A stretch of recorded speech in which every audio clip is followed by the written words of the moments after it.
So hello everyone and welcome to my टाइडो। आज documents हमें क्या क्या चाहिए रहेंगे काउंसलिंग के लिए वो सारी चीज़ें बताना चाहती हूँ। उसमें बहुत सारी फोटो कॉपीज होती है, बहुत सारी प्रोसेस होती है, फीस प्रोसेस होती है, बॉन्ड एफिडेविट्स बनाने पड़ते हैं। तो वो सारी चीज़ें क्या होती है कि आपको अगर पता नहीं होती है ना तो वहाँ पे जाके बहुत हेक्टिक हो जाता है सारी चीज़ें अरेंज करना।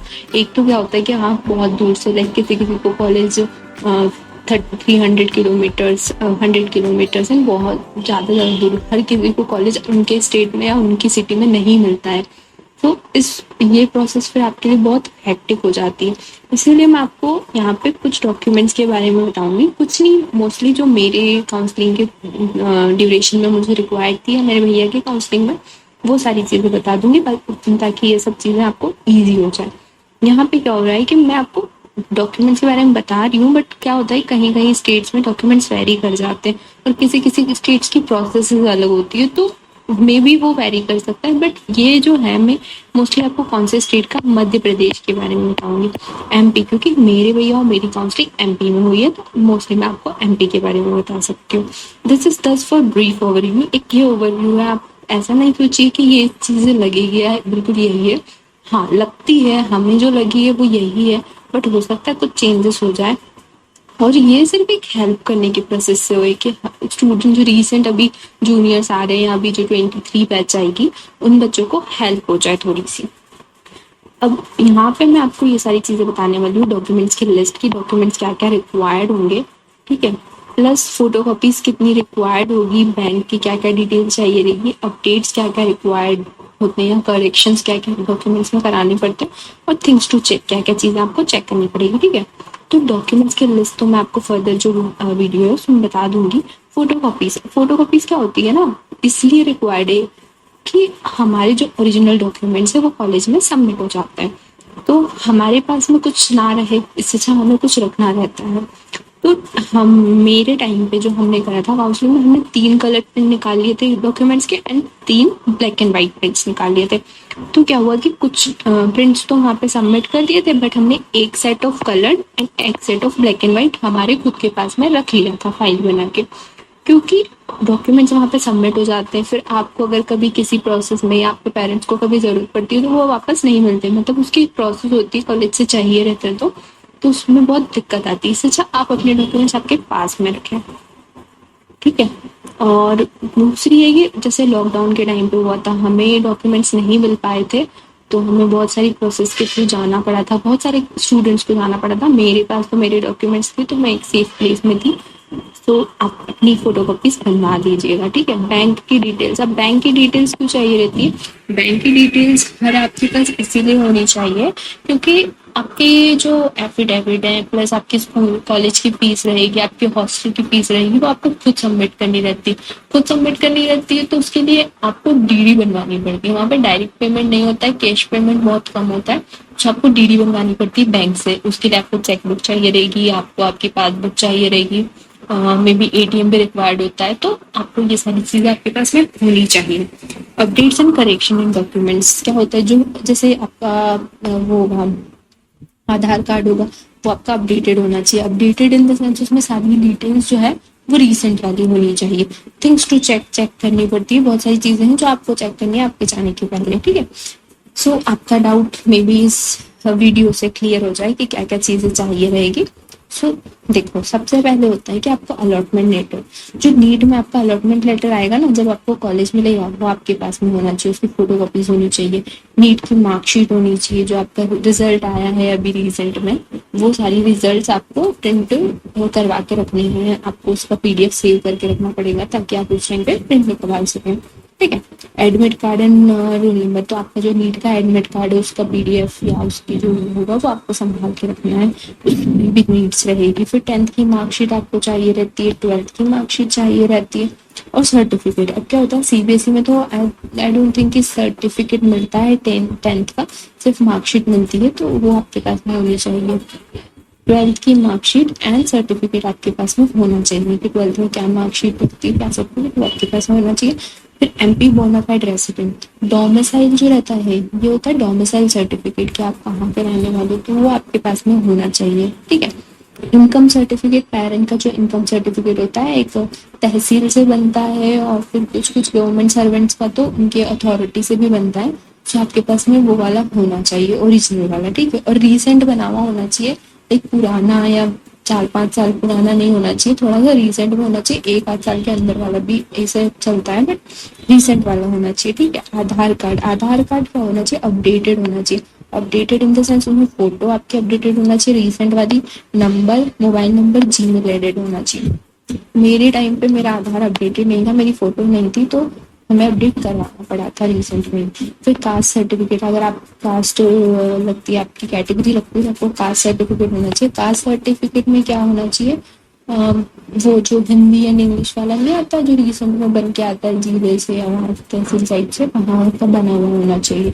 पुराने जो ओल्ड चलते थे वो नहीं चलेंगे, न्यू जो है ना वो वाला पैटर्न चलता है।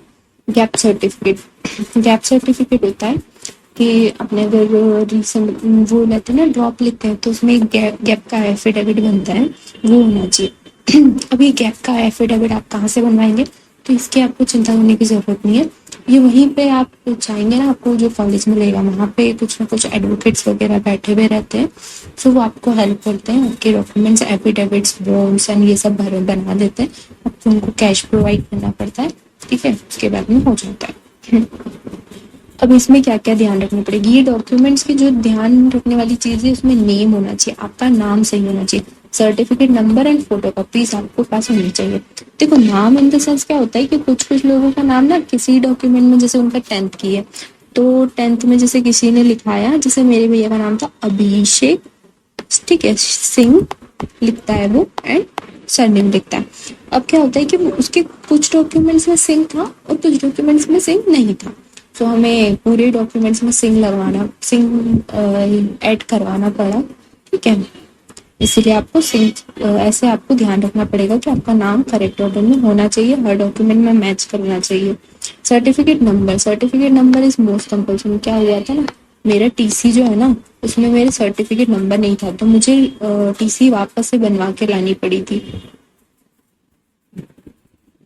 सो ये तो हो गए ये 10 डॉक्यूमेंट्स। इसके फर्दर और डॉक्यूमेंट्स रिक्वायर्ड होते हैं, लाइक ये हो गया अपना कॉलेज स्कूल लिविंग सर्टिफिकेट, ये तो आपका पता ही है, टीसी है, टीसी, ठीक है। टीसी जो चाहिए रहती है, माइग्रेशन सर्टिफिकेट चाहिए रहता है जो आपको स्कूल में मिलता है, वो चाहिए रहेगा। फिर सर्टिफिकेट, सर्टिफिकेट पीएचए या फ्रीडम फाइटर वाला है तो वो आपको चाहिए रहेगा। Proof of below poverty line, so EWS वगैरह जो रहते हैं उन्हें ये सब चाहिए रहता है। ग्रीन कार्ड होल्डर अगर आप हैं तो वो आपको चाहिए रहेगा, ठीक है। Medical fitness certificate, medical fitness certificate ये कॉलेज से ही बनता है, लाइक आप जब जाएंगे तो आपको हॉस्पिटल में जाना पड़ेगा, जो कॉलेज से अटैच्ड हॉस्पिटल है ना, वहाँ पे जाके और आपका मेडिकल चेकअप होगा, उसके थ्रू आपको मेडिकल फिटनेस सर्टिफिकेट मिलेगा। फिर उसके बाद में होता है bond, seat living bond, rural service bond and affidavits. तो ये सब होते हैं, ये आपको कहाँ से बनेंगे, तो ये आपको वहीं से बनेंगे। ये एफिडेविट में लाइक हम लोग का भी बना था, तो ये हमने वहीं पे जो एडवोकेट रहते हैं ना उन्हीं से बनवाया था। इसकी आपको चार्जेस देने पड़ते हैं and they will provide you. Character certificate ये स्कूल से मिलता है, ये भी इम्पोर्टेंट होता है, ये आपके पास में होना चाहिए, ठीक है। फिर 10 सेल्फ एड्रेस्ड स्टैम्प्ड एनवेलप्स होते हैं, ये पोस्ट ऑफिस से आपको लाके देने पड़ते हैं। एक कुछ इसमें क्या होता है, ये आपको प्रोवाइड करने पड़ते हैं उन्हें। फिर जैसे आपके कॉलेज में आपको कुछ डॉक्यूमेंट आपके घर पे भिजवाने रहते हैं ना, तो कॉलेज वाले तो यही एनवेलप्स के थ्रू वो आपको भिजवाते हैं। सो अब जैसे इसमें लिखवाते हैं, आपको अभी कुछ नहीं लिखना है, बस आपको तो उस टाइम पे जब आप जाएंगे, आप काउंसलिंग के प्रोसेस में जाएंगे, तो वहीं पे कहीं पोस्ट ऑफिस होगा ना, वहां से आपको आराम से मिल जाते हैं सेल्फ एड्रेस्ड स्टैम्प्ड एनवेलप्स, तो वहां से लेके ही दे देना है। फिर अदर सर्टिफिकेट, अगर आपके पास में कुछ और भी सर्टिफिकेट जो ऐड ऑन करने रहते हैं, जैसे आपको इम्पोर्टेंट है, आपने काउंसलिंग के थ्रू दिए हैं, तो आपको वो अदर सर्टिफिकेट भी ऐड ऑन करने पड़ेंगे। And CD of all about documents, आजकल क्या होता है हर चीज डिजिटल हो गई है, तो वो लोग अब हर चीज का एक सोर्स भी मांगते हैं, तो हमें तो उन्होंने CD of all documents about documents मांगा था। अभी हमने रिसेंट में सुना है कि वो पेन ड्राइव भी मांगते हैं। सो ये आपको वहां जाके पता चलेगा कि आपको क्या करना है। लाइक हमारे टाइम पे सीडी मांगी थी, अब मे भी चेंज हो सकता है। सो अब ये आपको करवा के नहीं ले जाना, आपको वहां पे पता चल जाएगा कि क्या करना है, सो वो हो जाएगा, ठीक है। फिर उसके बाद में ये तो सारे डॉक्यूमेंट्स हो गए। उसके बाद में था कि 10 सेल्फ एड्रेस स्टैम्प्ड एनवेलप हो गया, अदर डॉक्यूमेंट्स हो गए, सीडीज एंड ऑल हो गई। फिर एक होता है 30 recent passport size colored photograph, front view both the years clearly visible with name, application number, merit number written and blow point at the back of photograph। ठीक है, सो ये क्या होता है आपको बताती हूँ। फोटोज होती हैं जो आपने जैसे अपने काउंसलिंग जो एडमिट कार्ड वगैरह में सबमिट करी होगी ना, वैसे आपको फोटो रहनी है। अभी तो आपको ये नेम, एप्लीकेशन नंबर ये तो पीछे की साइड में लिखा रहता है, ये आगे की बस ये आपको फोटो ले जानी रहती है। ठीक है, हर कॉलेज की वेरी करती है, वो नेम मांगेंगे नहीं मांगेंगे तो वो डिपेंड करता है। तो आपको बस फोटोज ले जानी है 30। अब जो ये 30 फोटोज है ना, ये तो ले जा रहे हैं, अब इसका ही आपको एक बड़ा वर्जन भी रखना है। ये जो साइज दी है 4 to 6 साइज कलर फोटोग्राफ, ये सेम फोटो होनी चाहिए जो बड़ी होगी। ठीक है, ये आपकी कॉलेज में लगती है, सो आपको ये ध्यान रखना है कि आपको क्या ले जाना है। ये फोटोग्राफ्स क्या होता है कि रिसेंट में आप उसी वक्त निकलवाओगे तो बहुत महंगा पड़ेगा, प्लस कहीं कहीं पे ये फैसिलिटी आपको पास में मिल भी नहीं पाएगी। तो ये फोटोग्राफ्स का तो आप ध्यान रखिए। 30 फोटोग्राफ तो देखो इसमें लिखिए, ये आपको उसमें प्रोवाइड करनी रहेगी, उन्हें देनी रहेगी।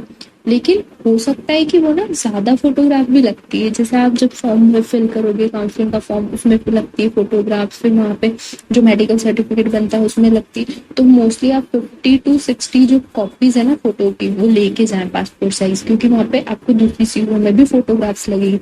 आप हॉस्टल के लिए अप्लाई करेंगे तो उसमें भी आपको फोटोग्राफ लगेगा, और बहुत सारी जो आपके जितने भी बॉन्ड्स बनेंगे उसमें भी आपकी फोटोग्राफ्स लगेगी।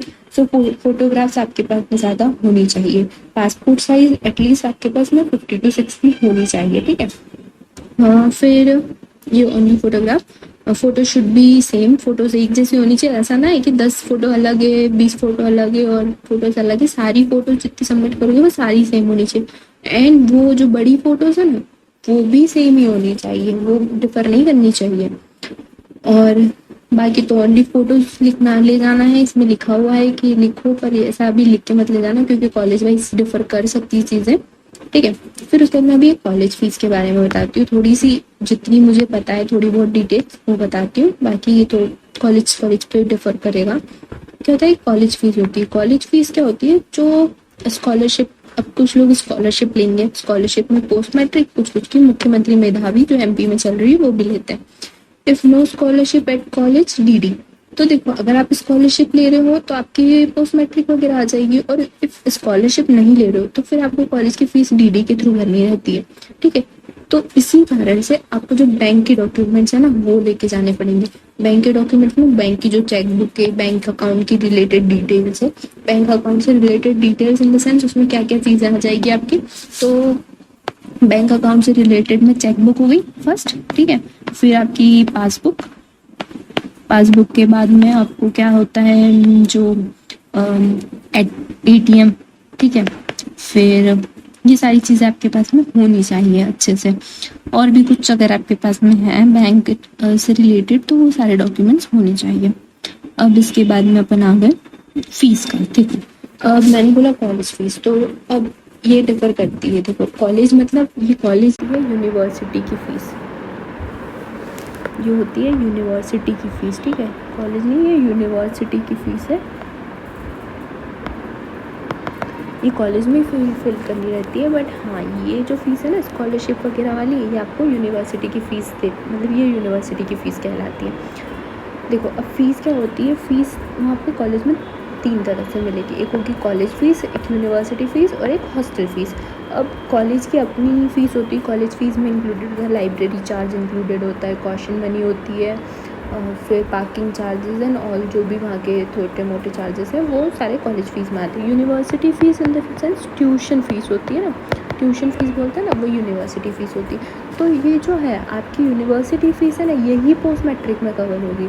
जो आपकी कॉलेज फ़ीस है वो आपको खुद पे करनी पड़ती है, ये आपकी पोस्ट मैट्रिक में या मुख्यमंत्री मेधावी में नहीं इन्वॉल्व होती है, तो ये आपको खुद पे करनी पड़ती है। फिर जो हॉस्टल फ़ीस है ना वो भी आपकी इसमें जो पोस्ट मैट्रिक वगैरह में एप्लीकेबल नहीं होगी, सो हॉस्टल फ़ीस भी आपको खुद से पे करनी पड़ेगी। एंड मोस्टली जो होती है हॉस्टल फ़ीस हुआ, कॉलेज फ़ीस हुआ, या एडमिशन के टाइम पे ही वो लोग लेते हैं। तो आपके पास में सारी डिटेल्स होनी चाहिए, वहीं आप पोस्ट मैट्रिक स्कॉलरशिप लें नहीं लें, आपके पास में सारे बैंक डिटेल्स होनी चाहिए। और वहाँ पे आपको बताना पड़ेगा कि आपको स्कॉलरशिप लेनी है नहीं लेनी है, वहाँ तो आपकी फ़ीस डिडक्ट होगी या जो भी होगा वो वहाँ पे होती है, ठीक है। फिर यही सारी डिटेल्स थी जो मुझे आपको बतानी थी, मे बी आपकी हेल्प हो जाए थोड़ी बहुत। So thank you and hope you have a happy journey. आपका मेडिकल जो अब करिकुलम है या मेडिकल बनने वाले हो, सो ये सब चीज़ें आपको ध्यान रखनी है और अच्छे से एंजॉय करना। अपनी जो आगे के ड्यूरेशन है, आपका जो ईयर है, उसके बारे में भी मैं थोड़ी थोड़ी डिटेल्स आपको बताती रहूँगी। सो अगर ये सब अच्छा लगा हो तो मेरे चैनल को सब्सक्राइब करें, लाइक करें एंड शेयर करें।